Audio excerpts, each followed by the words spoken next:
عورت کیا چاہتی ہے؟ اس سوال کا جواب ارسطو بھی نہ دے پایا۔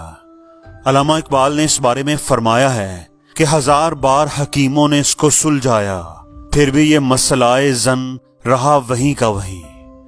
بڑے عظیم سائنٹسٹ اسٹیفن ہاکنگ، جنہوں نے اس یونیورس کے راز ہمیں بتائے، انہوں نے بھی ایک بار کہا تھا کہ اس کائنات کو سمجھنا تو آسان ہے لیکن عورتوں کو نہیں۔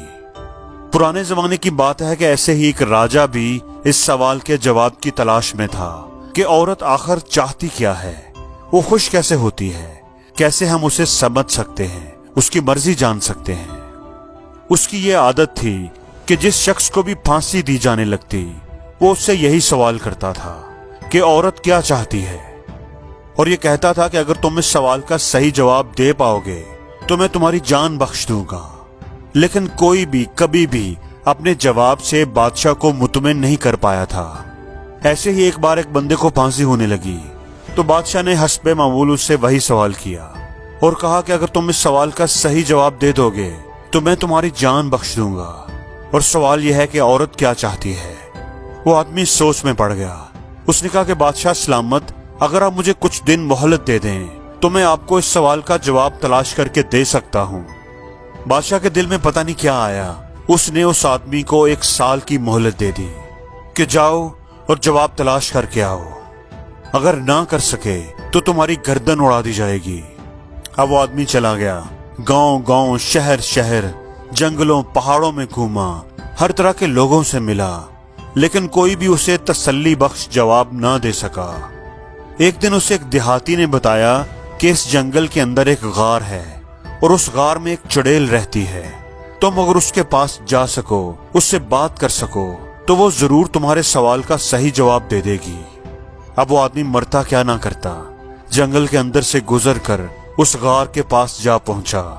وہاں واقعی ایک چڑیل رہتی تھی۔ اس آدمی نے کہا کہ میری زندگی اور موت کا معاملہ ہے، اگر تم مجھے اس سوال کا جواب دے دو گی کہ عورت کیا چاہتی ہے تو میری جان بچ جائے گی۔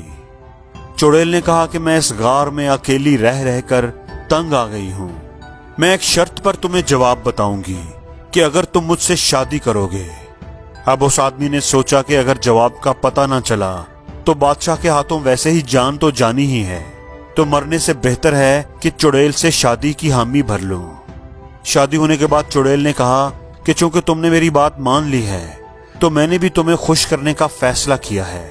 میں نے فیصلہ کیا ہے کہ میں 12 گھنٹے تک چڑیل کے روپ میں رہوں گی اور 12 گھنٹے تک ایک خوبصورت پری جیسی عورت بن کر تمہارے ساتھ رہوں گی۔ اب تم بتاؤ کہ دن میں چڑیل رہوں یا رات کو؟ اب اس بیچارے نے سوچا کہ اگر یہ دن میں چڑیل رہی تو دن نہیں گزرے گا، اور اگر رات میں چڑیل کے روپ میں رہی تو رات ڈر ڈر کر گزرے گی۔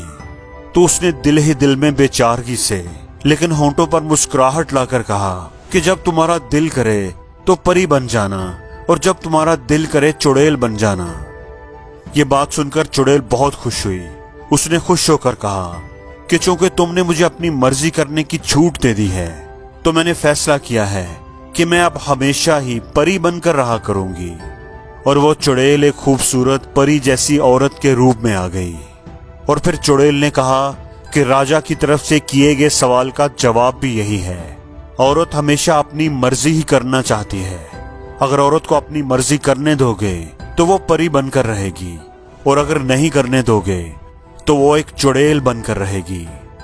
اس لیے اب آپ اپنی باقی کی زندگی کا فیصلہ خود کر لیں کہ آپ نے اپنی زندگی کس طرح اور کس کے ساتھ گزارنی ہے، پری کے ساتھ یا چڑیل کے ساتھ۔